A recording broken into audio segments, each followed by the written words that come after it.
Seja bem-vindo para esse vídeo. Nesse vídeo daqui eu vou comentar um pouquinho com vocês, fazer uma análise dessa vitória espetacular, dessa vitória absurda do United por 2-1 contra o Manchester City, uma virada em questão de 2, 3 minutos na reta final da partida. E enfim, vamos comentar aqui a respeito. Só antes de tudo, solta aí a intro. Vamos lá então. Primeiro falar como é que foram os gols da partida e aí a gente aprofunda nas atuações individuais, né? Primeiro gol do jogo foi marcado pelo Gvardiol.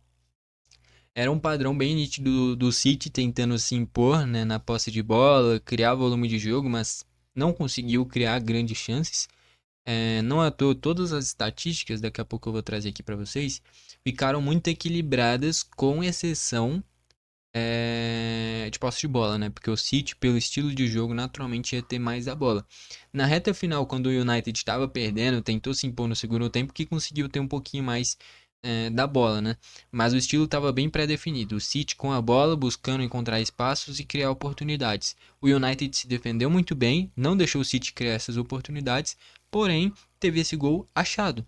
Um escanteio curto, o De Bruyne cruza, tem um desvio no meio do caminho, acaba que mata a bola aérea defensiva do United e o Guardiola cabeceia muito bem, fazendo 1-0, tá bom? E aí os dois gols, acho que já dá até para adiantar aqui, o craque da partida, não tem nem muito o que falar, é o Amad Diallo, né?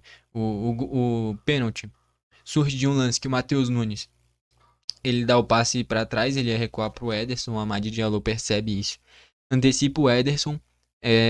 E aí o Matheus Nunes, putz, ele vacilou demais. Ele errou no passe, mas eu acho que o principal erro da jogada foi ele ter chegado dando o bote no Diallo, cara. O Diallo é canhoto, ele tava cortando para a perna direita. Se o Matheus Nunes só cerca, o Diallo provavelmente ia tentar dar um passe para trás e ia dar tempo do Ederson voltar pro gol, tá bom? O grande erro do Matheus Nunes foi justamente dar o bote no Amad Diallo e fazer um pênalti claríssimo. Errar o passe, ele errou, ele deu azar também, né? Que o Amad Diallo apareceu ali do nada. Mas o grande erro pra mim foi ter chegado todo afobado e fazendo o pênalti, né? Aí o Bruno Fernandes bate muito bem, faz o gol de empate. Logo na sequência tem um lançamento espetacular do Lisandro Martinez. O Amad Diallo domina, praticamente dando. Eu não vou falar que deu um chapéu no Ederson, porque não foi exatamente um chapéu. Ele deu um chapéu no fantasminha do lado do Ederson. Eu vou falar isso. Aí ele chuta cruzado, o Guardiola tenta cortar de letra, cara. E não consegue, e aí sai o gol do Diallo. Se o Guardiola tenta cortar normal, provavelmente ele conseguiria. Tentou cortar de letra, teve a tomada de decisão errada e não conseguiu impedir o gol do Diallo, o gol que decidiu essa vitória. E logo depois que o Diallo fez o gol, foi substituído, colocou mais um zagueiro, o Lindelof, né, para garantir esses 3 pontos.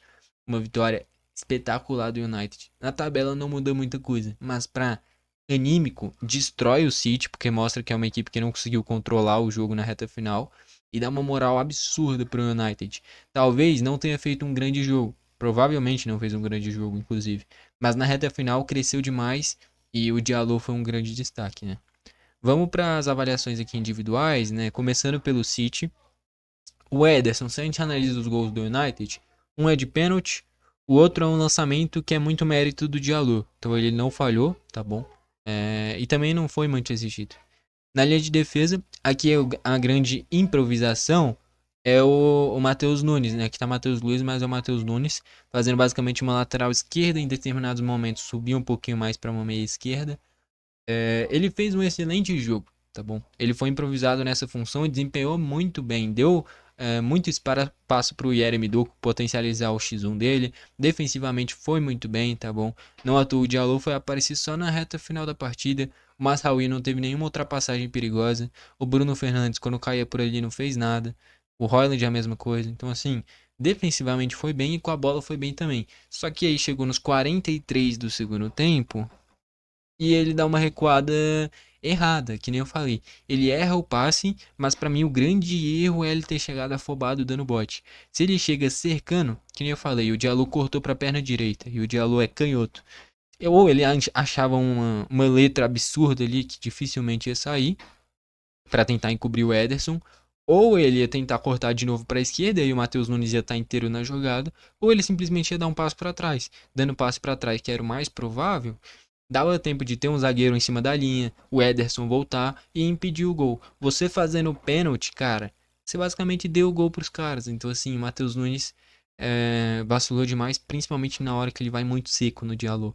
Acho que eu entendo. O cara vai no desespero depois de ter errado o passe ali e foi muito afobado, né? E acabou fazendo o pênalti. Então, o Matheus Nunes acabou, querendo ou não, é o grande vilão da partida. Tava 1-0 controlado, até que ele erra o passe e faz o pênalti. E, de novo, pra mim, o grande erro foi ter chegado afobado fazendo o pênalti no Diallo.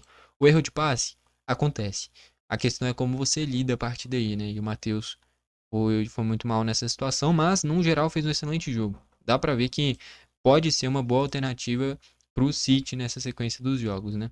O Gvardiol como zagueiro, dessa vez, muitas vezes ele sobe quase para uma linha de volante, né? Enfim, muito bom tecnicamente, talvez seja o melhor zagueiro do mundo tecnicamente, tá? É um zagueiro que chega e joga de zagueiro, de volante, cai pela esquerda, pô, já fez vários golaços pelo City, é um cara que tem uma técnica absurda. Rubem Dias discreto, não deu nem pra perceber que ele jogou. Walker fez o básico ele também. O Gundogan muito sumido. O Bernardo não criou nada. O De Bruyne fez um jogo ruim. Deu assistência? Deu. Justamente porque teve um desvio na hora do cruzamento, mas não fez um bom jogo. O Foden discreto também. Uma outra jogada individual que terminou em finalização, mas principalmente uma no primeiro tempo, que ele dá um corte muito bonito no Ugarte, finaliza, tem um desvio e vai pra fora, tá? O Foden até que foi perigoso em relação aos outros. O Yeremi Doku até tentou o X1 contra o Mazraoui em alguns momentos, algumas venceu, outras não, mas não conseguiu resultar em grandes chances. O Haaland, outro desaparecido, não tocou na bola o jogo inteiro. Entraram o Kovacic, também discreto no meio de campo. O Grealish, mais aberto pela esquerda, também não tocou na bola. E aí o Savinho no desespero, depois que faz o pênalti, depois que toma empate, entra o Savinho aberto pela direita, né? E tira o Gundogan, o Bernardo vai pro meio. Acabou que o Savinho também não teve muito tempo para jogadas individuais. Eu diria que, inclusive, seria interessante o Guardiola testar o Yeremi Doku e o Savinho. Os dois juntos, né? Que aí você vai ter dois caras do X1, da individualidade, do drible dos dois lados, né? O Yeremi Doku cortando pro meio, o Savinho cortando pelo meio, né? Enfim, seria interessante isso, porque de um lado você tem o Doku, que é um cara que é muito habilidoso, tem muito drible, enfim, e do outro é o Bernardo, que o Bernardo nem é ponta, é um meia aberto pela direita, né? Enfim, um cara de construção e não um cara de desequilíbrio, né? Enfim. Ou até mesmo, de vez em quando, ir com o Grealish e o Savinho, enfim, mas eu acho que o Savinho poderia render mais do que o Bernardo nessa posição, tá bom? Do lado do United, o Onana foi muito pouco exigido. A linha de defesa, o Lisandro Martinez, um grande jogo. A assistência que ele dá para o Diallo é absurda. O De Ligt discreto, o Maguire discreto. Mas anularam o Haaland. Esse é o principal fator. O Haaland e o De Bruyne não criaram nada. Tá? São os caras com mais nome desse meio para frente e não fizeram nada. Então é muito mérito dessa linha de defesa do United. Depois até saiu o De Ligt e entrou o Yoro, né? Enfim. No meio de campo, eu achei que ele pode ter. Venceu, mas eu acho que ele poderia ter mexido mais, tá bom? Fez até as 5 substituições, né? É muito pela lesão do Mason Mount no início que não fez essa outra. Mas chegou na reta final com o Antony e o Diallo pela direita, né? O Massaui saiu, entrou o Antony mais à frente e o Diallo caiu para uma ala direita. E com muita troca de posição entre o Antony, não, entre ele e o Antony. Não à toa o segundo gol é assim. O Antony fica mais aberto, o Diallo fecha e é assim que vê o lançamento e o segundo gol. Mas acabou que sobrecarregou com 2 pontas ali, e do outro lado ficou o Dalot sem saber o que fazer. Se ia pro fundo, se vinha pro meio. Se tivesse mais uma mexida, seria interessante tirar o Dalot e colocar outro ponta por ali. Ou até mesmo o Malásia, que aí seria um lateral com a perna boa para chegar na linha de fundo, né? Enfim. No meio de campo, o Gart. Eu queria destacar que o Gart ele é bom. É bom. Mas ele não é nada espetacular. Ele era do PSG, né? E eu diria que hoje o PSG, inclusive, tem um dos melhores meio de campos do mundo. E muito promissor, inclusive. Com Vitinha, João Neves e Zaire Emery. É um meio de campo absurdo. Caras muito jovens e muito bons tecnicamente. Vitinha e João Neves, porra, é muito absurdo. E o Zaire Emery também chega bem à frente. E ainda no banco o Fabian Ruiz, que foi um dos melhores jogadores da Eurocopa pela Espanha. Então o PSG está muito bem servido de meias e o Gart estava lá fazendo esse primeiro volante. Veio para o United, tem um bom passe, mas ele faz muito simples. Pega a bola, toca pro zagueiro, pega a bola, toca pro lateral. Teve até um bom passe pro Diallo no primeiro tempo, que o Diallo estava impedido. Foi o único passe em profundidade que resultou uma chance clara dele. Fez um jogo bom, mas dá pra ver que é um cara que não é nada espetacular, tá bom? O Bruno Fernandes Fez gol? Fez, mas fez um jogo ruim. Perdeu boas chances, finalizou mal. A parte técnica foi o que mais pesou. Errou muitas. Na hora de dar um passe, ele errava o passe. Na hora de finalizar, finalizava mal. Enfim, o Bruno não fez um bom jogo. Mas na hora do momento decisivo, quem pega a bola é ele, quem faz o gol é ele. Então dá pra ver que é uma liderança, um cara que tem muita confiança. E mesmo não fazendo um bom jogo, foi decisivo. E na direita o Massaui, na medida do possível, marcou bem o Yeremy Doku também, não é nada fácil. E o Doku, que nem eu falei, até criou algumas jogadas, mas nada muito perigoso. Não à toa chutes perigosos do Doku, nenhum. Tudo se resumia em levar para a linha de fundo e cruzar para a área, que não terminou em nada perigoso. Então, o objetivo final do Masraoui foi cumprido. E no ataque, o Mount saiu machucado no início, né? E aí entra o Bruno Fernandes. Ele vai mais aberto pela ponta e entra o Kobe Maino, aqui o Kobe Maino no meio de campo. Ganha mais marcação, né? Porque tendo o Mount e o Bruno Fernandes, você tem muita capacidade de passe, de visão de jogo, né? Tirando o Mount, colocando o Bruno mais à frente, você perde um pouquinho dessa qualidade. Não que o Mainu seja ruim, mas o Mainu é muito cara de distribuir o jogo. O Mount e o Bruno Fernandes são aqueles caras do passe diferenciado, né? Mas com o Mainu o time ganhou mais marcação. Isso pode ter sido muito importante na hora de anular o De Bruyne, né? Que eu falei, o De Bruyne não jogou nada. Tá? O único lance que ele participa perigoso foi o gol. Mas eu diria que ele é muito mais azar do United do que mérito do De Bruyne. Porque ele cruza e só para na cabeça do Guardiola porque teve um desvio no meio do caminho. Tá bom? Na frente o Højlund eu achei que foi muito bem, tá bom? Recebeu muito pouca bola. Dá pra ver que é um United que ainda não tá pronto do Rubem Amorim, uma postura muito reativa, a maioria do jogo. Só foi querer se impor a partir do momento que já tava perdendo. Mas o Højlund, na medida do possível, se esforçou bastante. Quando tinha que marcar, marcou bem. Então achei que o Højlund fez um bom jogo. E na direita, o Diallo, espetacular, que nem eu falei, o craque da partida. Eu diria que por 80 minutos ele foi discreto. Criou uma outra jogada, teve uns impedimentos ali, chances desperdiçadas. E na reta final é ele que sofre o pênalti e é ele que faz o gol da virada. Então ganha muito crédito e fica nítido que realmente não tem o que falar. Eu sei que o Garnacho e o Rashford têm mais nome, estão há mais tempo nesse United. Mas esse é o jogo que a gente olha e fala: não tem o que falar, o Diallo é titular, acabou. Os outros que se virem para brigar pela outra ponta. Ou até mesmo o Mount, né, mas saiu machucado. Mas o Diallo é titular. Depois desse jogo, não tem o que contestar. O Lindelof veio do banco, que nem eu falei. Eu nem comentei os reservas aqui, né? Ah, não, comentei sim. Do City eu comentei sim. Enfim, o Lindelof no lugar do Diallo, para ter mais um zagueiro na reta final. O Zirkzee entrou no lugar do Højlund, para troca de centroavante por centroavante. Ganha mais criação, ganha mais qualidade no passe com o Zirkzee. Talvez perca um pouquinho do arranque, da intensidade do Højlund. Entrou o Yoro no lugar do Delite. Entrou bem também. Entrou o Antony pela direita. Não vou falar que ele fez um grande jogo, mas muito longe de ter ido mal também. Ele foi bem, fez a função dele bem. Potencializou muito o Diallo, né? Porque a marcação ficava em dúvida se ia no Antony ou no Diallo. Quando eu no Antony, apareciam os espaços pro Diallo. E o Kobe Maino no meio também entrou muito bem pela parte defensiva, né? Vindo pro meio e o Bruno entrando mais aberto pela esquerda, né? Enfim. Estatísticas: 10 chutes do City sendo 3 a gol, 10 do United sendo 3 a gol. Posse de bola, nem isso, ficou disparelho, que nem eu tinha falado. Ó, 52 para o City, 48 para o United. É porque o primeiro tempo foi muito domínio do City. No segundo tempo, com o United atrás do placar, num City em mau momento, conseguiu ser mais protagonista e ter mais a bola, né? Escanteios aí sim, bem discrepante. 8 a 2 pro City. Impedimentos também, ó. 6 a 0 pro United, que a linha do United era sempre lá embaixo. Então não tinha nem como ficar impedido os caras do City. E já a linha do City é uma linha bem alta, né? E a partir daí, inclusive, veio o segundo gol.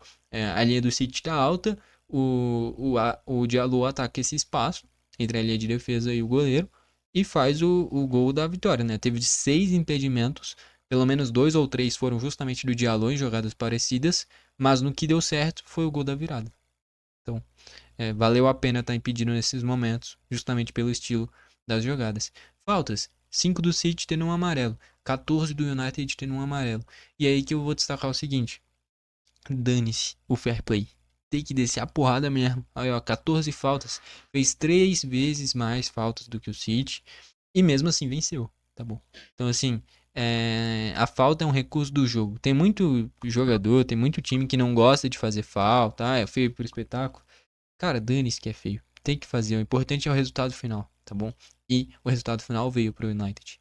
E que nem eu falei, o City teve muito mais a bola no primeiro tempo, mas criou muito pouco, né? Enfim. Então, um jogo de pouquíssimas chances claras. Mas nas que tiveram, o Guardiola aproveitou o desvio no cruzamento do De Bruyne. O Bruno Fernandes fez o gol de pênalti na falha do Matheus Nunes. E o Diallo fez o gol da virada no último minuto, praticamente. Até os 42 do segundo tempo, o United tinha dado um chute a gol, né?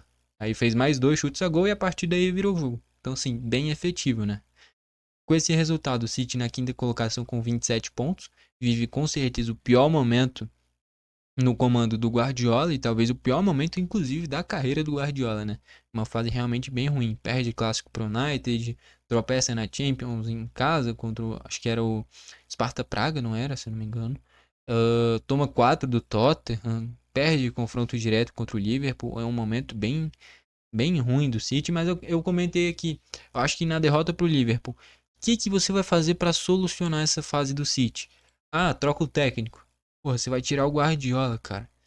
Simplesmente não tem o que fazer. Tipo, você tira o Guardiola, não existe cara melhor que ele, cara. Então, assim, você já trocando o técnico, você vai estar piorando o seu time. Então, é difícil. É porque realmente o time em si vive um mau momento, né? Parece que deu uma pane no sistema do City. Vamos ver se quando voltar a boa fase, que provavelmente vai voltar, né? O time do City é bom, é muito bem treinado. Se ainda vai dar tempo de brigar por título, porque é um Liverpool que tropeçou contra o Fulham, anteriormente tropeçou contra o Newcastle, é um Arsenal que tropeçou contra o Everton, e é um Chelsea que eu queria destacar, é um Chelsea que tem um elenco absurdo. Eu já comentei aqui, pra mim o Chelsea tem o melhor elenco do mundo, tá bom? Pode não ser o melhor time, os melhores 11, né? Enfim, mas é o melhor elenco, tá? É muito jogador de qualidade. E o United na 12ª colocação com 22 pontos. É uma vitória que não muda muita coisa, mas como eu falei, para anímico é importante. E para sequência de campeonato também, né? Com uma vitória vai para 25. Com 25 pontos, você salta de 12º para sexto colocado.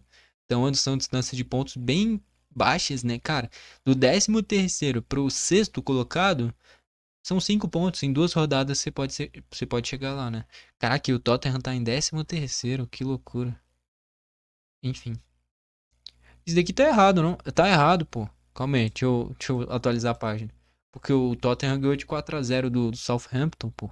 Essa tabela tá errada, calma aí. Agora sim. Aí, ó, o Tottenham aqui em cima, que nem eu falei.